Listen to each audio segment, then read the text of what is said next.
Абай Құнанбайұлы туралы көп келетін сұрақтар. Абай кім? Абай Құнанбайұлы қазақтың ұлы ақыны, композиторы, ойшылы, ағартушысы және қазақ жазба әдебиетінің негізін салушы. Абайдың туған жері қайда? Абай Шығыс Қазақстан облысы, Абай ауданында дүниеге келген. Абайдың ұстаздары кімдер? Оның ұстаздары Ғабитхан Молда және Ахмет Риза. Абай қай оқу орындарында оқыды? Ахмет Риза медресесінде 3 жыл оқыды. Приходская орыс мектебінде 3 ай білім алды. Ахмет Риза медресесінде қандай тілдерді үйренді? Араб және парсы тілдерін үйренді. Шығыстың қандай ақындарын оқыды?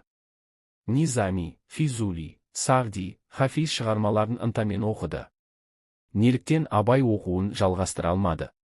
Әкесі Абайды ел ісіне араласу үшін ауылға шақырып алды.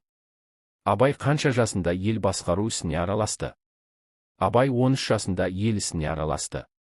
1876-1878 жылдары Абай қай елге болыс болды? Абай Қоңыр-Көкше еліне болыс болды. Абай алғашқы өлеңдерін кімнің атымен жариялады? Алғашқы өлеңдерін досы Көкбайдың атымен жариялады. Абайдың Семей кітапханасындағы досы кім?